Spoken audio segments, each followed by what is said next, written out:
사도행전 17장을 보면 우리가 이 바울의 제2차 전도 여행의 여정을 살펴볼 수 있습니다.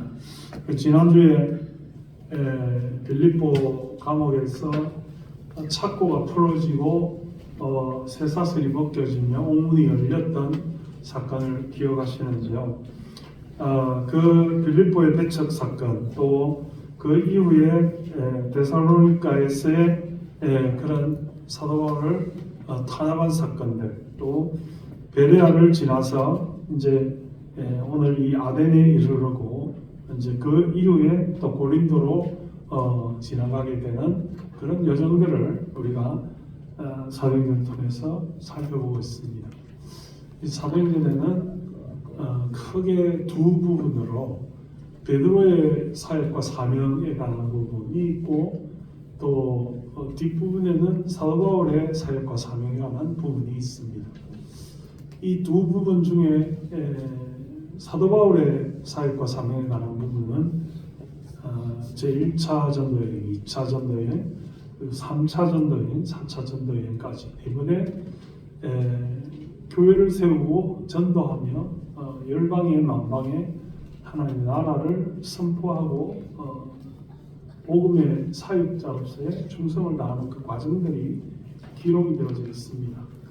사도행전 전반부는 예루살렘 교회가 중심이 되었다라고 말하면, 사도행전 후반부는 안디옥 교회가 중심이 되었다라고 말할 수 있고요. 또 이런 전도여행 가운데 여러 번의 설교들, 또 여러 번의 핍박과 탄압들, 그리고 투옥된 사건들, 놀라운 기적들, 그리고 교회가 세워지는 그런 역사들이 기록이 되어져 있는 것을 우리가 사도행전을 통해서 목격하게 됩니다.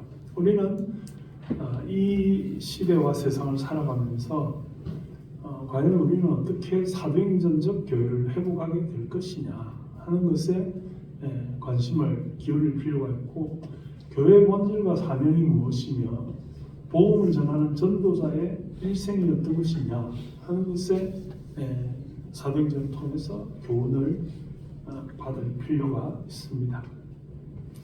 오늘 사도행전 우리가 읽은 이 17장 16절 이하의 말씀에서 사도 바울은 아덴이라는 곳에 머물러 있습니다. 아마 그 전에 이 데살로니가와 또 베레아에서 배척을 당해서 바울과 함께 했던 이 동역자들은 아직도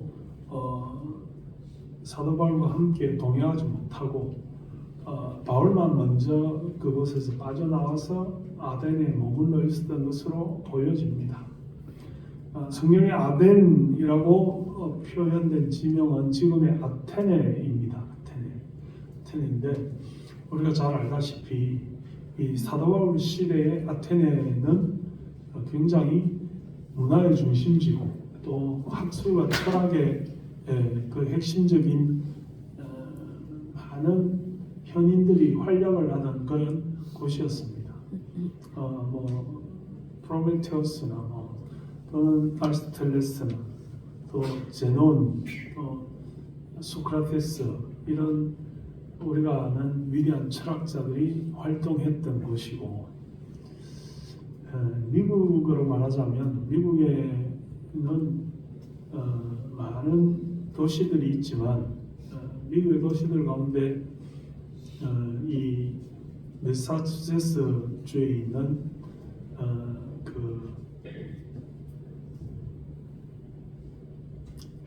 갑자기 그 도시 이름이 생각이 안 나는데요. 보스턴. 여러분들이 야구 모자를 좋아하시는 분, B자가 써져 있는 모자를 쓰시고 다니는데 그 보스턴의 모자이죠. 보스턴에는 박사학위를 가진 사람들이 너무 많아서 길 가다가 무작위로 만나는 사람들 중에 3명 중에 1명, 4명 중에 1명 정도는 다 박사학위 소지자라고 그렇게 말합니다. 우리가 알다시피 하버드 대학이나 또 MIT 공대나 이런 유수한 학교들이 있고요. 또 그 곳에 학교에 종사하는 분들이나 교수님들이나 또 학위를 공부하는 사람들이나 미국에서 가장 도시 비율 학자들이나 학위 소지자들이나 또 학교 관련자들이 가장 많은 도시가 이 보스턴이다 이렇게 말할 수 있어요. 그에 못지않게 이 당시에 아덴은 수많은 철학자들, 수많은 학자들, 또 수많은 이런 학문을 연마하는 또 공부를 하는 수학하고 있는 그런 사람들로 가득한 그런 도시였다 이렇게 말할 수 있고, 우리가 잘 아시는 대로 그리스 로마 신화에 나오는 수많은 그 신들 또는 이 아테나 신상 때문에 이 도시 이름이 아테네라고 불렸을 그런 도시가 되었고, 또 파르테논 신전이라고 하는 아주 유명한 신전, 또 수많은 신상, 또 수많은 그런 신화에 나오는 그런 인물들의 어떤 형상들이 등장하는 그런 곳이 아테네다 이렇게 말할 수 있습니다. 저는 아직도 유감스럽게 이 아테네를 가보지는 못했습니다. 로마는 가본 적이 있는데요. 그 당시에는 로마가 세계를 지배하고 있던 그런 많은 힘을 가진 도시였지만 문화적으로나 언어적으로나 철학적으로는 사실은 아테네가 세계의 중심이다라고 할 정도로 이 아테네는 그 당시에 정말 세계의 정신적인 지주의 도시라고 할 수 있는, 문화의 핵심이라고 할 수 있는 그런 곳이었다는 것입니다. 바울이 제2차 전도 여행을 시작했을 때에는 전혀 자기가 무슨 이 아테네라고 하는 지역으로 가게 될 것을 계획에 세우거나 염두에 두지 않았습니다. 처음에 사도 바울의 전도의 행로는 터키 지역, 소아시아 지역, 그 주변의 도시들을 중심했던 그런 목표와 계획들을 가지고 있었고요. 성령의 인도함을 따라서 바다를 건너서 유럽 대륙으로, 발칸 반도로 이렇게 그 방향을 수정을 하게 된 것이었고, 또 건너가서 데살로니가나 이런 지역에서 탄압과 핍박을 피하다가 보니까 전혀 계획에 없던 아덴이라고 하는 아테네 그 문화의 중심지까지 이르게 된 것이다 하는 것입니다. 2025년의 마지막 주일에 지금 우리가 시간적으로 위치를 하고 있습니다. 여러분들은 오늘을 살아가시면서 여러분들이 머물러 있는 이 장소, 여러분들이 머물러 있는 이 시간과 공간에 여러분들이 계획하고 목표하고 여러분들의 모든 가려고 했던 그런 스케줄 가운데 있었던 곳에 여러분들이 위치하고 있는가요? 여러분들이 살아온 인생의 여정, 여러분들이 살아가고 있는 내가 몇 살이고 내가 얼마나 살 것이며 내가 이곳에 왜 와 있고 내가 이 시간에 무엇을 하며 어떤 목표를 가지고 한 해를 마무리하고 한 해를 살 것인가 하는 확실하고 분명한 계획 가운데 여러분들이 머물러 있으신가요?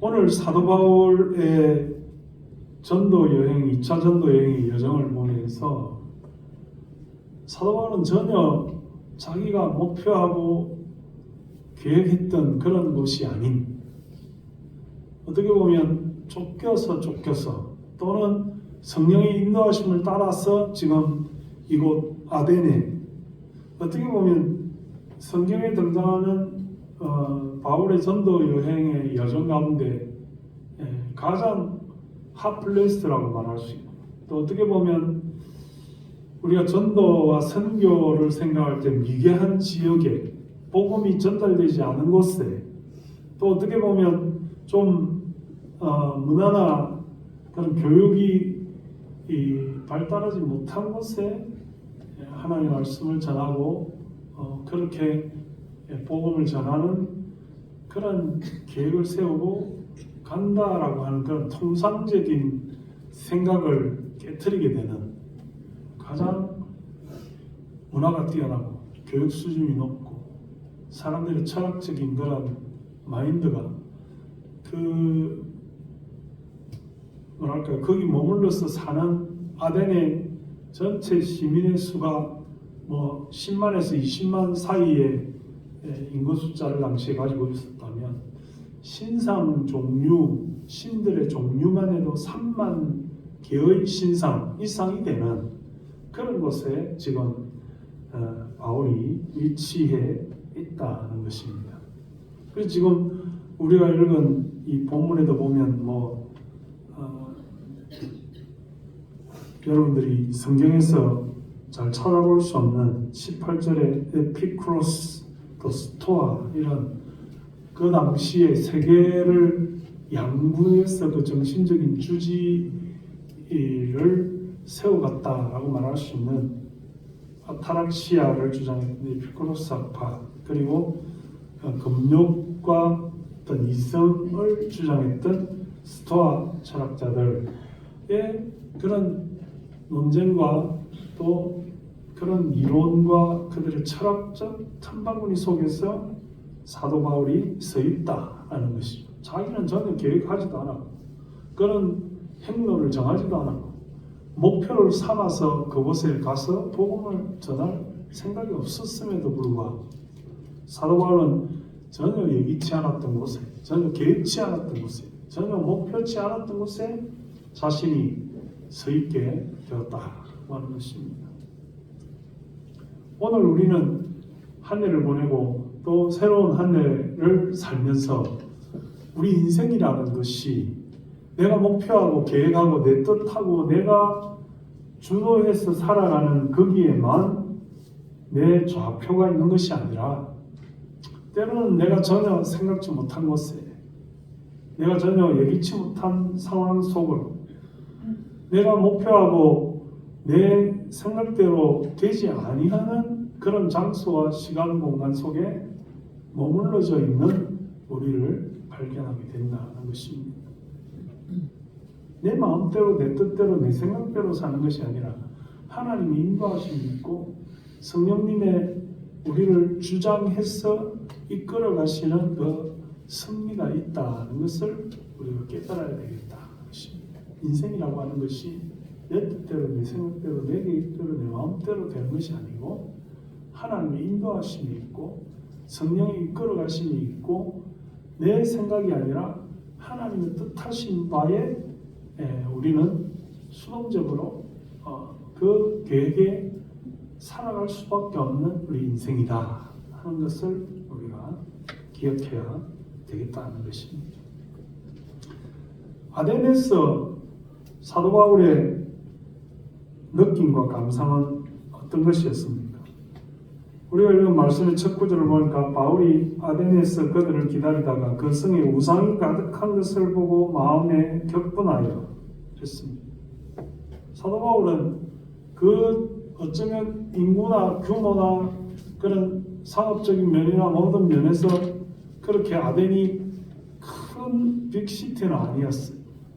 그런데 그럼에도 불구하고 그렇게 많은 사람들이 철학적인, 학문적인, 또 지식적인 이런 우위에 있음에도 불구하고 그 숫자만큼이나 수많은 우상들이 그곳에 존재하고 그리스 로마 신화처럼 그런 자기적으로 인위적으로 만들어진 그런 신화들의 도시였다는 점에서 사도 바울은 분노를, 울분을, 마음의 의구심을 참 떨치지 못하는 그런 모습을 우리에게 보여주고 있다는 것입니다.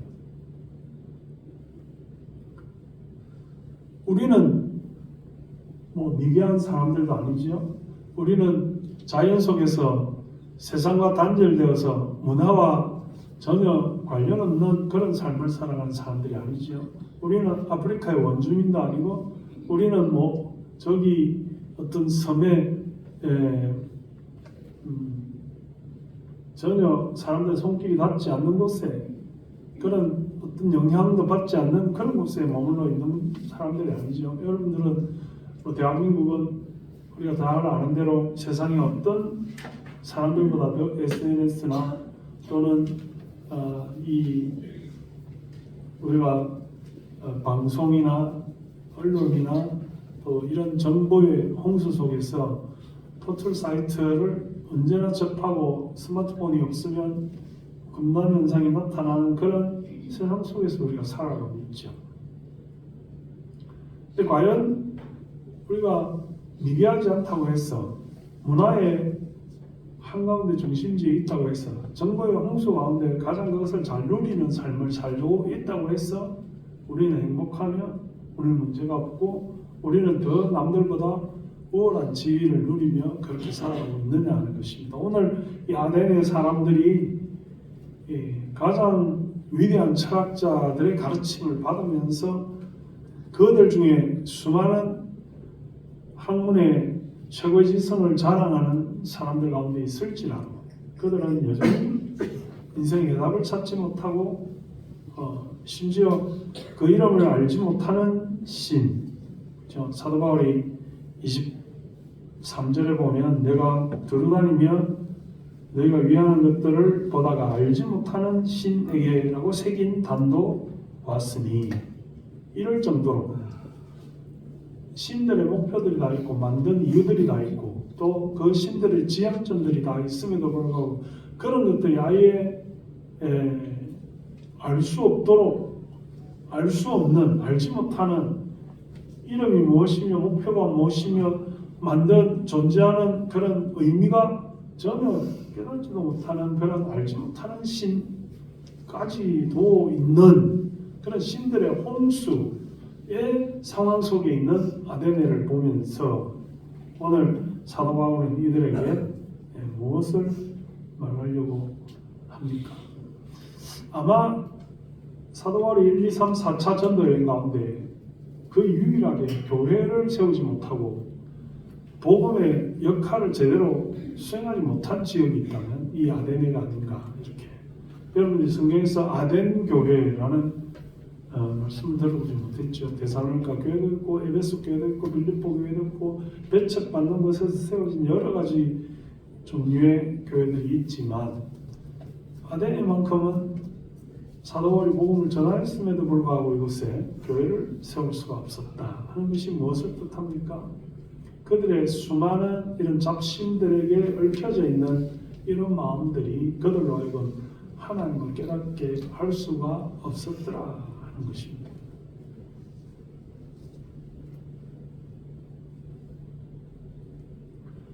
오늘 우리가 이 세상에 살아가면서 우리의 주장이 각기 다를 수도 있습니다. 오늘 본문에 등장하는 학파들처럼 인생의 쾌락이 가장 최고다라고 생각을 하는 이 에피쿠로스 학파들, 그죠? 처음에는 정신적인 쾌락, 학문적인 쾌락, 어떤 육신외적인 형이상학적인 쾌락을 추구했지만 나중에는 이제 육신적인 일신상의 즐거움을 추구하는 것이 인생 최대의 목표다라고 생각을 했던 이런 에피쿠로스 학파들, 그 다음에 금욕을 통해서 이성을 통해서 자기 수련을 통해서 하나의 완벽한 인간의 최고의 문화를 이룰 수 있다라고 생각하는, 지금으로 말하자면 그런 뉴에이지 무브먼트 이런 극과 맥락을 같이 하고 있는 이런 스토아 학파 철학자들, 제논의 창시하였고 그 당시에 많은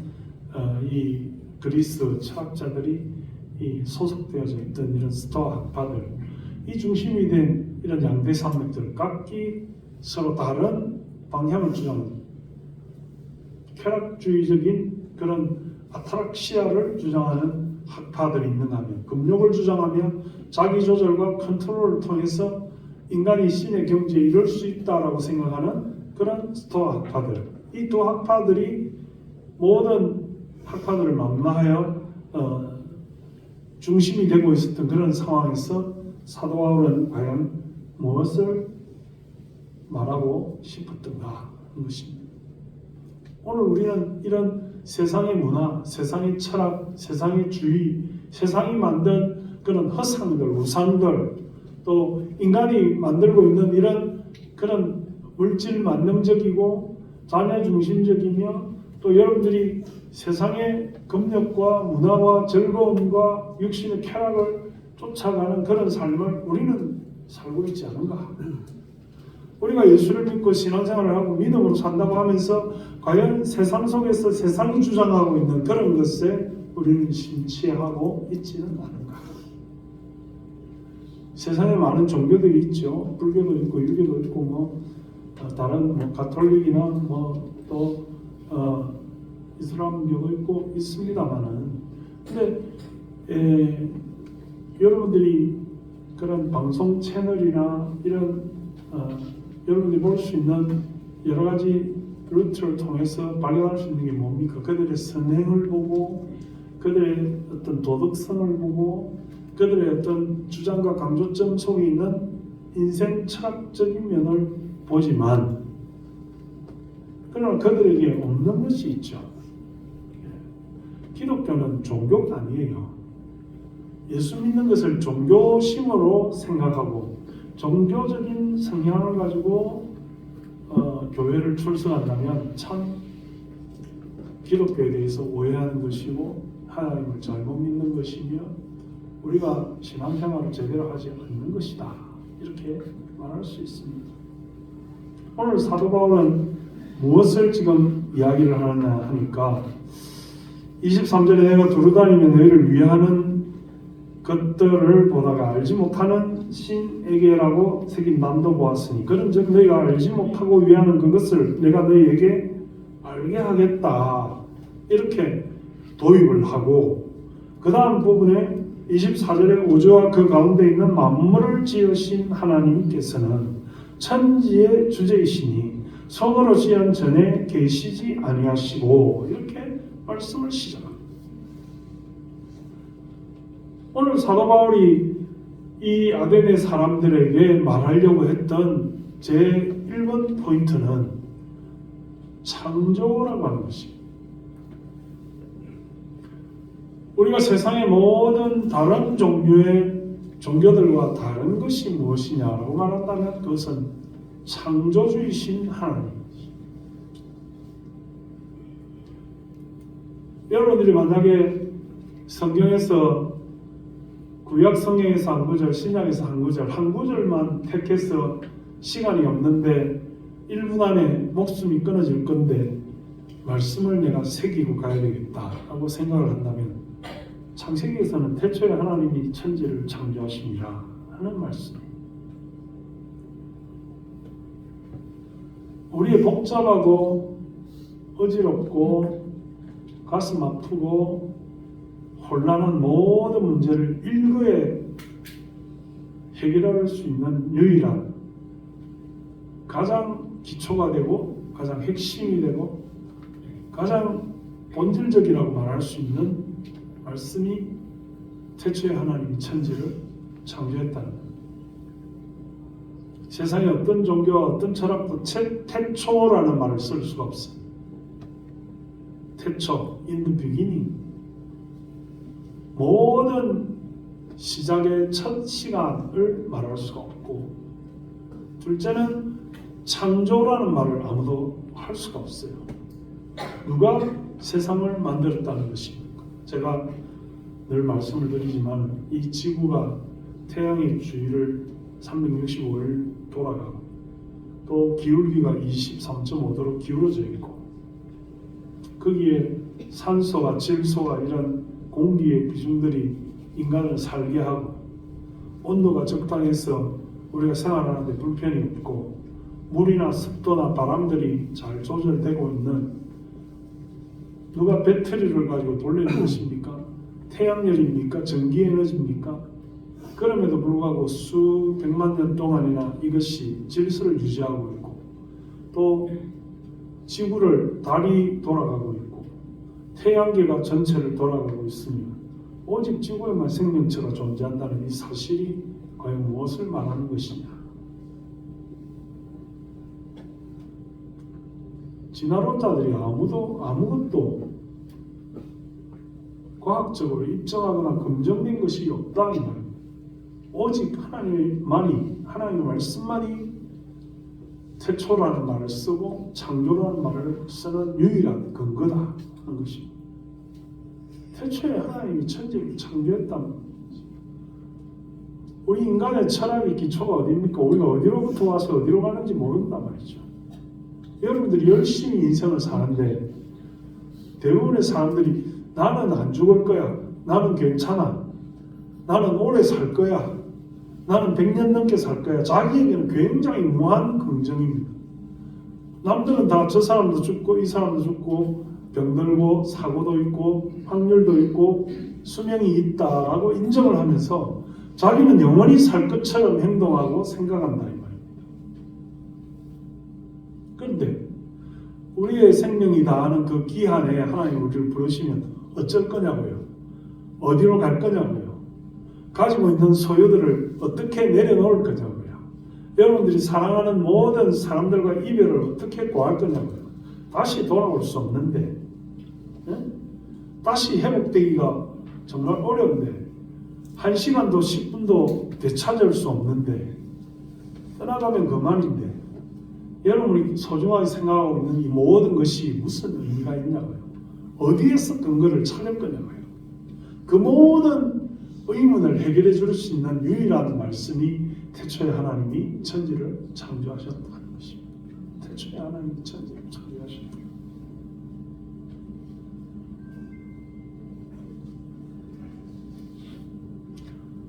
여러분들이 제가 전에도 말했지만 기도할 수 없다는 분들이 계세요. 기도를 시키면 부끄러워서 그냥 기도 잘 못해요. 이런 분들이 계세요. 우리가 그 말은 잘 들어보면 하나님 앞에서 믿음 생활하지만 나는 제대로 아직도 믿지 않아요. 이런 말과도 같은 의미가 될 수도 있어요. 정 기도가 힘들면 사도신경을 암송하세요. 우리에게 좋은 기도의 샘플입니다. 모든 앞서간 신앙의 선각자들이 만든 가장 모범적인 기도문이 사도신경입니다. 사도신경의 신약이 전능하사 천지를 만드신 하나님 아버지를 내가 믿사오며 이렇게 시작을 합니다. 내 믿음의 근거는 전능하사 천지를 만드신 하나님 아버지를 믿는 것에서부터 출발을 한다 이 말이에요. 그 출발이 안 되면 신앙생활의 모든 체계들이 다 무너진다 이렇게 말할 수 있습니다. 하나님이 창조하시고 하나님이 심판하십니다. 하나님이 지으셨고 하나님이 다스리시고 하나님이 간섭하시고 운행하시며 주재하시고 통치하시고 하나님이 심판하시고 하나님께서 모든 세상의 질서를 다 깨트리시기까지. 오늘 사도 바울은 이 잘못된 잡신들 제우스니 헤르메스니 거기에 있는 아폴로니 바다의 신 포세이돈이 사랑의 신 비너스니 이런 것들 다 아무런 의미가 없다는 것을 말하면서 그 인간이 만드는 것들이니까 그 가운데 창조로서 유일하게 말할 수 있는 하나님을 전파하는 것입니다. 설명하는 것이고 선포하는 것입니다. 세상의 잡신들 사람이 만든 신들이 다 소용이 없다는 것입니다. 인격의 도야를 통해서 모든 종교는 하나로 통한다라고 그렇게 사람이 만든 것이니까 사람이 그 모든 중심에 있고 사람의 생각대로 사람의 이성이 최고의 지성의 자리에 있다라고 생각하는 그 모든 것을 무너뜨리는 하나님이 유일한 창조주이시며 우리를 다스리시며 어디로부터 왔는지 어디로 가는지를 알게 하시며 심판하시며 또 두 번째는 예수 그리스도를 통하여 31절에 이는 정하신 사람으로 하여금 천하를 공의로 심판할 날을 작정하시고 이에 그를 죽은 자 가운데서 다시 살리신 것으로 모든 사람에게 믿을 만한 증거를 주신 예수 그리스도를 통하여 구원과 부활과 영생의 소망을 주시는 하나님이 창조하시고 심판하시는 그 기둥 가운데 우리의 죄와 허물로 말미암아 죽게 되었던 것을 예수 그리스도를 통하여 우리를 십자가를 통하여 우리를 죽음에서 건지시고 우리를 그 죽음에서 부활하게 하시고 영생하게 하십니다.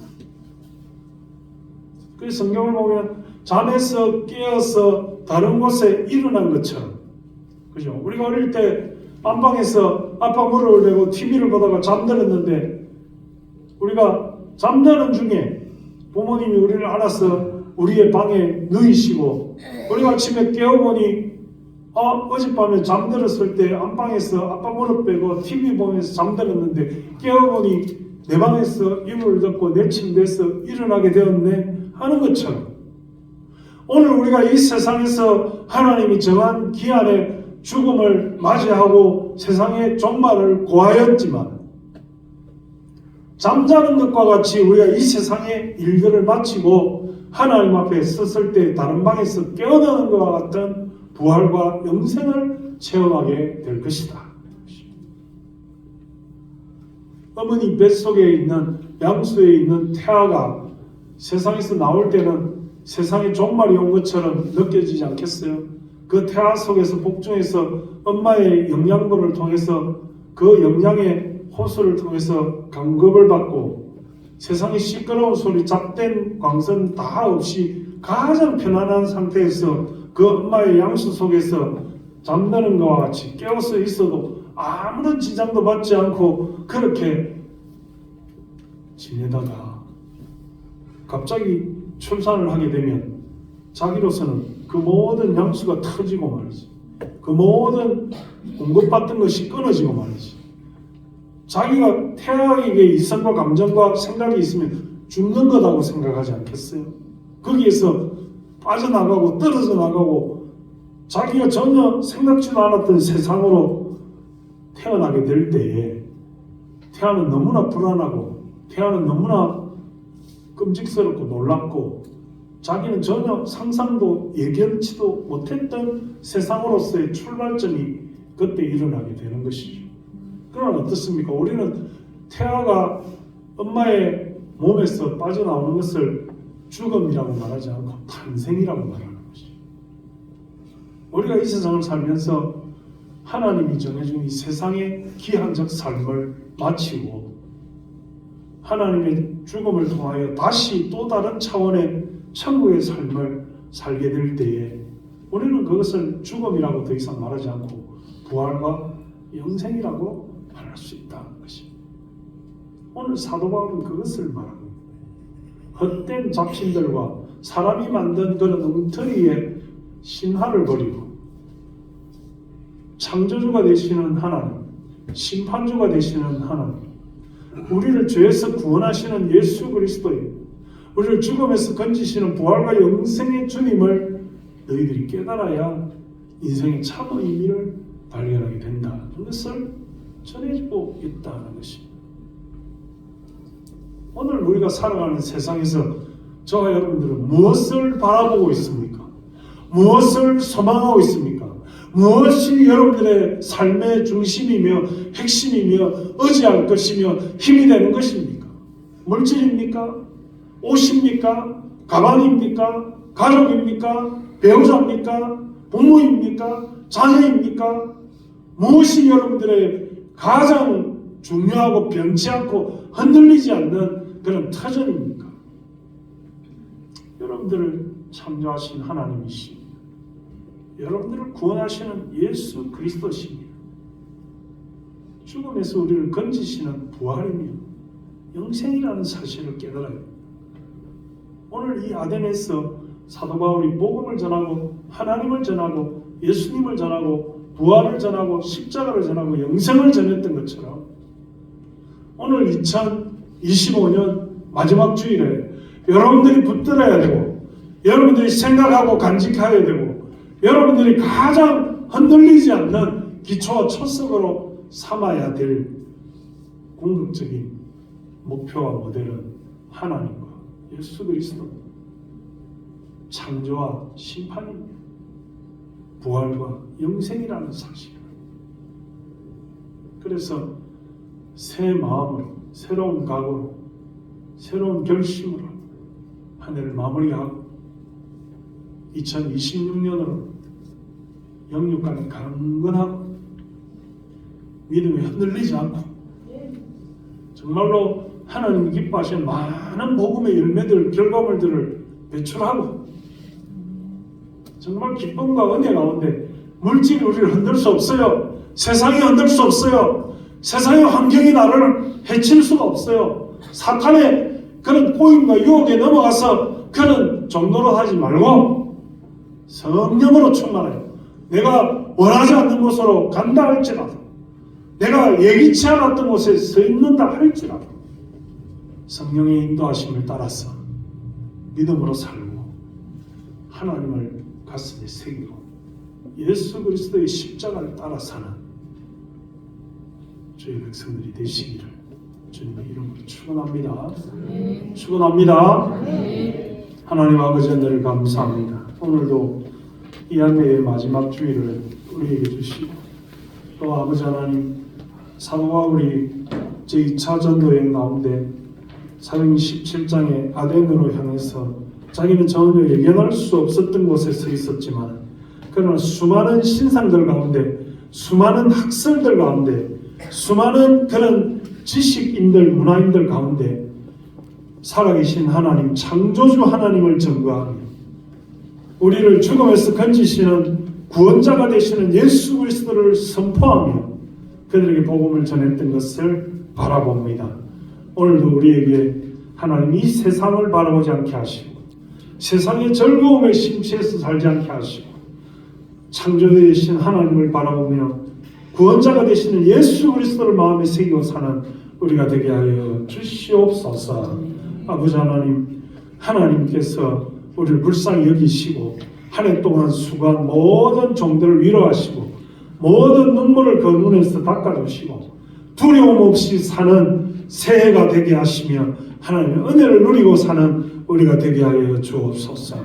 예수님의 이름으로 감사하며 기도드리옵나이다. 아멘.